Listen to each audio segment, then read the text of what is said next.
we were playing League of Legends, and I just like fucking farted for like 8 straight seconds. And I was like right next to Cyrus, and I did like the hand wave shit to be like, yeah, breathe it in, smell the beef, you know? You can cut all this out. Welcome to the No Experience Podcast, where two dudes who don't know how to do intros are on a quest to talk about anything and everything. I'm Jared Hines, and I'm here with my hairy co-host, Ammar Al-Abdullah, and today we're talking about, well, him. We're talking about him. Very nice.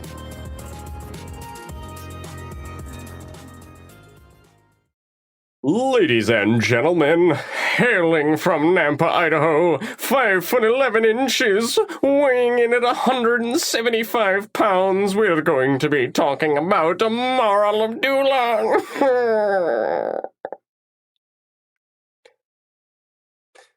So how are you? I'm fantastic, Jared. How are you? Yeah, great. You really seem like you've got a lot of energy today. I'm high energy. I am. I slept in. I had a nice drive first thing in the morning, so I'm feeling good today. I did like a 60-mile drive today so far, so I'm feeling pretty good. Yeah, you were out quite a ways. Yeah, I was about an hour, well, maybe not an hour. I was about 46 minutes out of Boise this morning. A friend of mine is quote-unquote in town, if you can consider the 48 miles between Boise and Mountain Home in town. He was. So I went out to visit him. We hung out. We played some video games. We watched a little bit of Invincible, which if you haven't seen it, very good. You should watch Invincible. And now I'm back, and I'm feeling good. I'm feeling high energy. So I'm ready to talk about my favorite topic. Me. I'm ready for the greatest topic ever, talking about myself. Yeah, the best topic. Why would you want to hear about anything else when I am the best? Right, great. Then why don't you tell us about that? Who do you think you are? You got any insight? That's a question, right? Like that's a hell of a question to try to answer, is like, who do I think I am? Who do you think you are, right? But I know pretty much exactly who I think I am. I think that I am a young Arab American living in Idaho and doing his best to find happiness and to stay in touch with myself. That is who I think I am. To explain that a bit better, I think that I am a amalgamation of my parents' DNA and every single small thing that has happened to me my entire life. Okay. Then why don't we start off there? Why don't you tell us about some of your family and how you think they imprinted onto you? Sure. So I'm not an anthropologist or an expert in anything, right? But the whole nature versus nurture debate has always fascinated me, right? Because I had a somewhat turbulent upbringing, to put it mildly, a turbulent upbringing, and I think that has informed a lot of who I am, a lot of my personal philosophy, but I feel like a lot of my most base urges come from things that my parents gave to me, right? Like things that were inherent about my parents' personalities that were imprinted on me. So sometimes I'll get the urge to do something and be like, that's a thing my dad would have done, or that's a thing my mom would have done. So I think that in a concrete way, the way I was raised by my parents informed most of like how I act and who I am and what I say, whereas most of my most base urges, like the subconscious shit, is informed by just how I was born, like who I was born to, you know? That's sort of, I think, the best possible description I can give of that. Okay.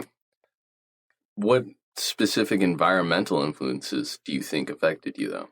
So I grew up exceedingly poor. Like, we weren't like, you know, we weren't like poverty stricken, right? But we were definitely like just barely teetering on the edge of like middle lower class, middle lower class, right? Like we lived in a series of different places. I moved around a lot. I don't think I was in any house for more than a year or two at a time. And, you know, I always had like toys and video games and shit like that to mess around with. And, you know, for the most part, food was pretty common. You know, I was pretty much able to eat every day, but we were poor, right? Like, you know, if there was some big fun thing that cost a lot of money that my fellow students in school got to go do, it was pretty rare that I got to go do it unless I made the money myself.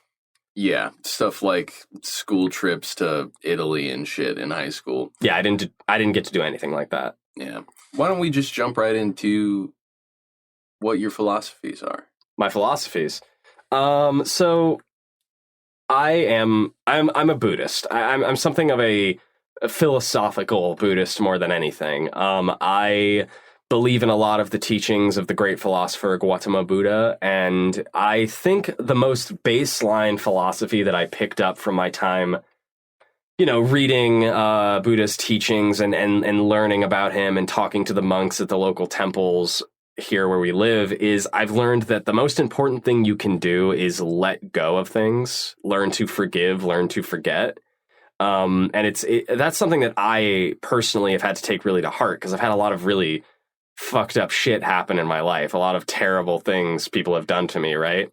And if I let it, right, that anger could just completely eat me up, like I would just be pissed off constantly. I would just be fucking raging at all times about, like, I never got a chance and nothing was ever fair to me, and nobody ever did right by me, right? I could sit and be angry about that all day if I wanted to. But I think that is like a naturally toxic way to live, right? So it's like, the main philosophy, there's a great Buddha quote that says, holding on to anger and resentment is like drinking poison and expecting the object of your anger to die. So it basically, what that means to me is that, like, over time, I had to reconcile personally with the bad things that happened to me and go to these people who have wronged me and tell them, hey, I forgive you. Put the ball in their court where it's like, hey, I forgive you for doing me dirty all those years ago. Then it's up to them as to whether or not they can forgive themselves or apologize. And I don't expect either. They don't have to forgive themselves. I don't care if they forgive themselves. And they don't have to apologize, because I've made personal recompense with those things that happened, right? So I think that, from a philosophical standpoint, the best thing somebody can do for themselves is to learn to reconcile with bad things that have happened to you, like personally, like inside, right? The outside world is completely out of your control, but you can control what's going on inside of you to some degree, right? Unless you have like certain horrible mental illnesses like schizophrenia or dissociative identity disorder, right? Where your mind isn't really in your control. You can, I think, find certain ways in some small measure to come to grips and to come to peace with things that have happened to you without expecting the object of your anger to apologize or to be like, man, I really did a fucky wucky, right? Like that I think that is like the bedrock of my philosophy, is forgiveness, is having the personal mastery to forgive someone, even if they won't apologize, even if they don't feel bad about it. Well, that was a lot of very under the surface, deep stuff. Why don't we travel back up and talk a little bit more about the tip of the iceberg? Sure, absolutely. Great. I love roller coasters, so. You proposed this question to me, so let's talk about your hobbies. I like that. Let's talk hobbies. Yeah, absolutely. So I think nobody would be surprised to learn that my biggest hobby is role-playing games. I love tabletops. I love Dungeons and Dragons. I love Pathfinder. I love Vampire the Masquerade. I love Shadowrun. I've been playing RPGs, gosh, for the better part of like 11 years. Like it's been a long time. I've been playing RPGs to some degree for a very long time. But the first game I ever played was when I was like 8. I played a game of Shadowrun. It was a bare bones, clown shoes, chicken shit version of Shadowrun, but it was my first experience, and I've been hooked ever since, right? I've played role-playing games that are like as big and complicated as like these textbook style RPGs to everything as simple as just sitting around with my friends in a basement, rolling dice and basically doing improv, right? Like I've run the gamut on that, and it's a hobby that's meant a lot to me. It lets me flex all kinds of muscles that I really love, right? I get to listen to music because every game needs a soundtrack, right? I get to do a little bit of improv acting because you got to play your characters, right? I get to do a little bit of stat building and math, right? Because, you're rolling dice and you're getting modifiers and you're learning how to build a efficient character, right? And the most important one to me, and this is another hobby that I have, is creative writing. creative writing is something that from the first moment I got into school and learned how to write, creative writing is something I've loved. I've always loved to write. I let school and people not seeming to be impressed or love my writing kind of ruin that for me over time. And D&D helps me recover it, right? Like learning how to write characters, learning how to write stories, right? These big overarching plots, learning how to build a world, right? That's stuff that I can apply to creative writing, even outside of the tabletop gaming space. And it's something that I really love. And for a long time, it lost. And I'm so glad I recovered and found it again. You know, this is something I'm curious about because I have my own experiences with this. How do you think your own mental illness affects your life with D&D and role-playing games? So to full disclosure, right? To explain to people what mental illnesses I have, I'm diagnosed obsessive compulsive and attention deficit hyperactivity disorder, ADHD. Yeah, great. Which of course also stands for Advanced Dungeons and Dragons High Definition. I'm kidding. But no, oh, really? Yeah, I know. I'm kidding, right? I had no fucking clue.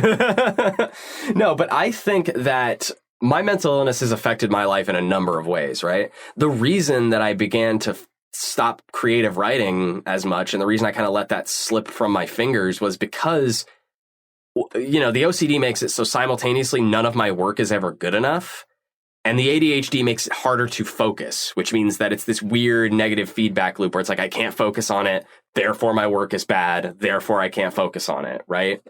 So in terms of D&D has helped me, and RPGs in general, you know, I don't want to act like D&D is the only one I play. RPGs in general have allowed me to reignite my love for creative writing by being able to be like, I know these systems. I know them very well. And I can write characters using these systems as the backbone. This is the springboard that lets me write even if it isn't perfect, right? Because I know these systems well enough that I can make something pretty damn close to perfect, even if it's not like 100%, right?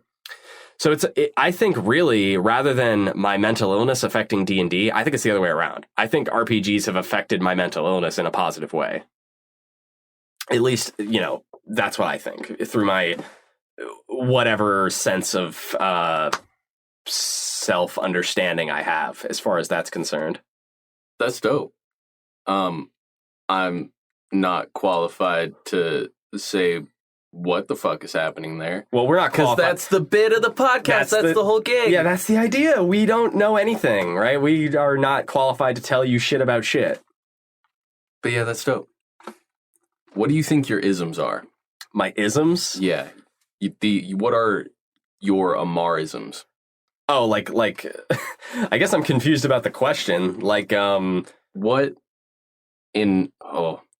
people think of you, what do they think of? We're talking like phrase, specific things that you do, pet peeves, shit like that. Okay, perfect. So whatever makes up your character. Okay, perfect. That's easy to answer because I think the number one thing people associate with me is noises and voices. Anybody who's ever sat in a room with me in like dead silence will notice I'll sit there and just like make noises and do little funny voices to myself, you know?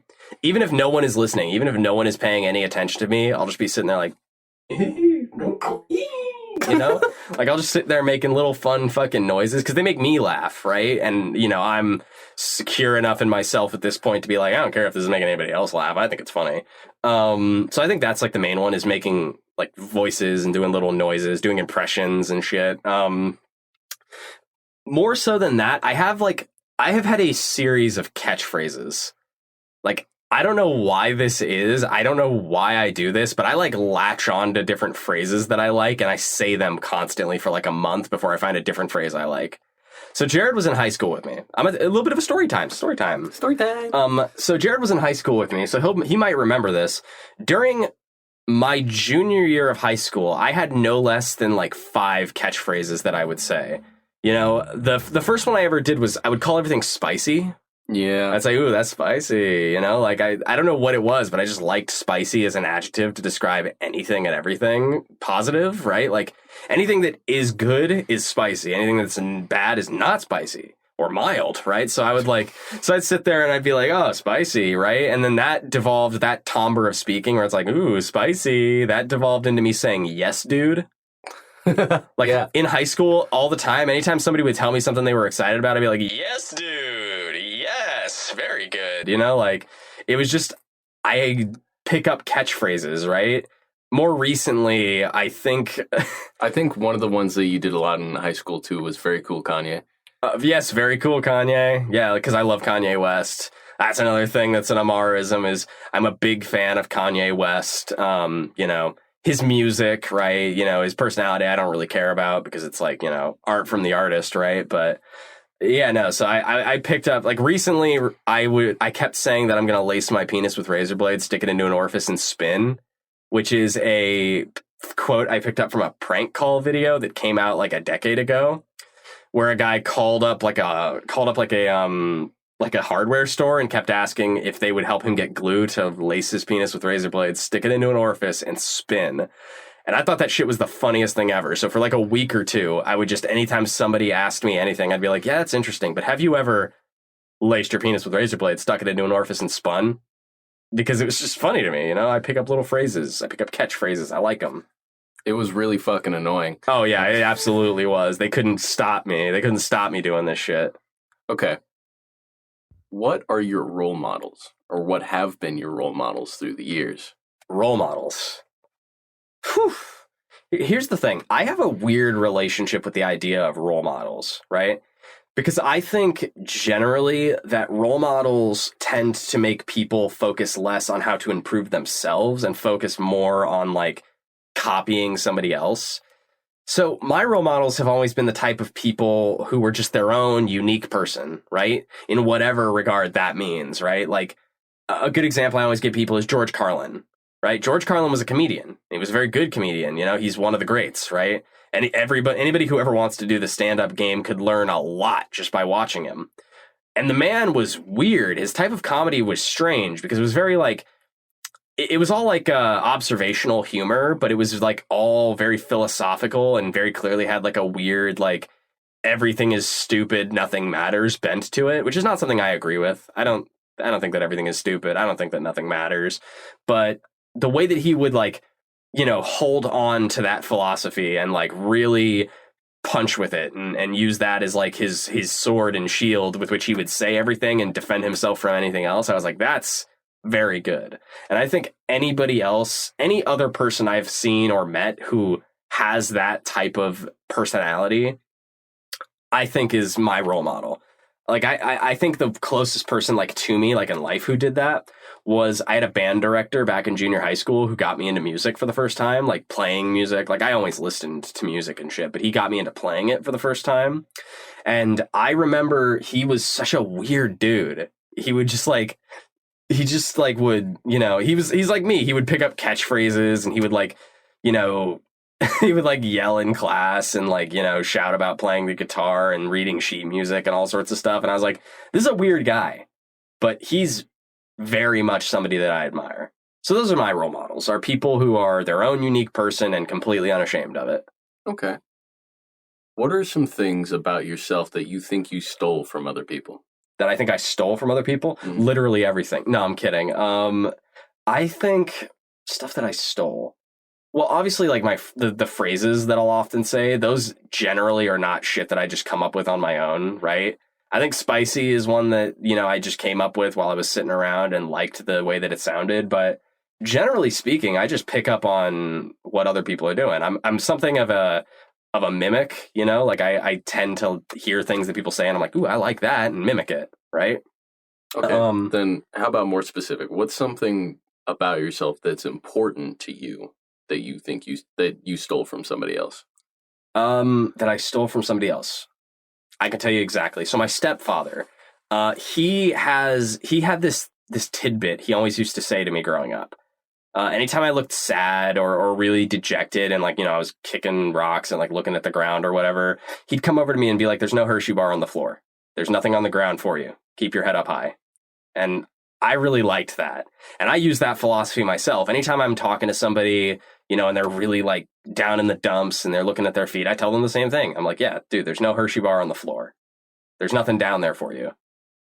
Keep your head up, like, because it's a measure of like pride. So I think my sense of pride is something that I've learned and picked up from my stepfather. And it's something that has in equal measures been a great blessing and gotten me into a lot of trouble. I have close friends who I've gotten into fights with just because I let my pride, like, not physical fights, but like arguments, like intense arguments, just because I let my pride take over. But equally, it has allowed me to do something like start a podcast, even if I don't know if anyone's ever going to watch it. Gang. So yeah, I think that's the number one thing that's most important to me, is that particular phrase, like that idiom to use to keep yourself happy, and my sense of pride. I both picked up from my stepdad. What is friendship to you? What is friendship? That's a question. If you had asked me in high school, I would have told you that friendship was a means of climbing a social strata. If you had asked me then, I would have said that it is a way to play personal politics and get things that you want.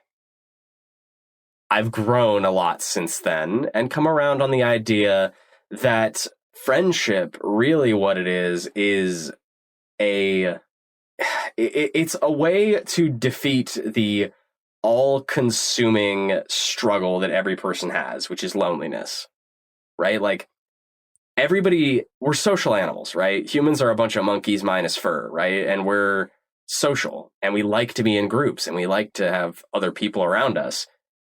And friendship is a way to combat the loneliness of being in a world that has gotten very overpopulated, but in a lot of ways made us more alone than ever. So close friendships, tightly knit love for close people in your life, are a way to defeat that all-consuming void of being all alone, right? And I have a lot of nihilist friends who will be like, well, we are all still truly alone. You can never truly bring someone inside and let them know what it's like in your head. And I'm like, that's not the point. That's so not the idea, right? The idea is that you have friends because being alone sucks. Being lonely sucks, and it's nice to have alone time. It's nice to have time by yourself and recuperate, but you always want to go back outside, and you always want to meet those people again. That's why coronavirus hit me so hard, right? Like, that's why the pandemic and switching over to working from home and not being able to see my friends as much hurt me in a lot of ways, because I like my alone time. I like to have times when I get to be by myself and veg out and just enjoy my own company. But I don't fancy feeling lonely. I do not like it at all. So, to boil it down to a microcosm, because I just threw a lot of shit at you. I just said a lot of things, and a lot of it was very dry and didn't make a whole lot of sense. But to boil it down to its basest form, friendship means fighting back against the encroaching tide of loneliness. Something that threatens to consume me every day, because I am obsessive compulsive, and so I often feel like I'm riding in an Ammar-shaped spaceship. And having friends around who acknowledge me as a person and using that as a way to fight back against loneliness that constantly threatens to overcome me, that's what friendship is. That was absurdly deep and beautiful. We're running out of time here, so I think to wrap up, I'm going to ask you if there's any quotes or wisdom or anything that you want to regurgitate up at the audience real quick.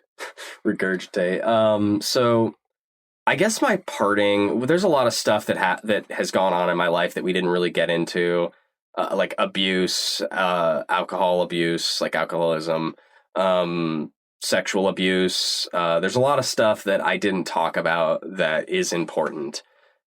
And I think most of what I want people to know is that you are so much more than the things that happen to you. You have a million thoughts in your head every day that you never tell anybody. And those thoughts are just as much a part of you as anything that has happened to you. I'd say more. So don't let the things that have happened to you consume you. Don't drink poison and hope that it's going to kill the guy you don't like. Try your best to achieve personal mastery. Try to understand yourself so well that you can truly look at somebody when they ask you who you are and tell them the answer. Tell them a direct answer. that is sort of my advice. I don't have any specific quotes about this. I don't have anything to really regurgitate at you, but I think the most important thing you can do as a person is learn who you are and be secure in it. That's about all I have to say about that. Thank you as always for listening to the No Experience podcast. It was nice to have you. Thank you for listening. We hope that going forward, you might understand a little better about who's talking when you listen to these episodes. Maybe understand a little bit better where we're coming from. And if you liked these, we might do another one. You know? We might do one or two more, delving deeper into who we are, giving you guys a full psychological profile. We're on Facebook if you want to follow us there. We post clips from the episodes when we post the episodes, so you get a little snippet of what's to come. Just a little taste. Just a little bit. Just a little bit of an hors d'oeuvre. Mm-hmm. And if you're not already subscribed to us, feel free to do that. We'd really appreciate it. Also, if you gave us a like on this episode, it really does mean a lot, and it helps us out a lot. We hope you stay tuned. We've got more coming to you, and we hope you have a great day. Love you guys. Bye. Bye.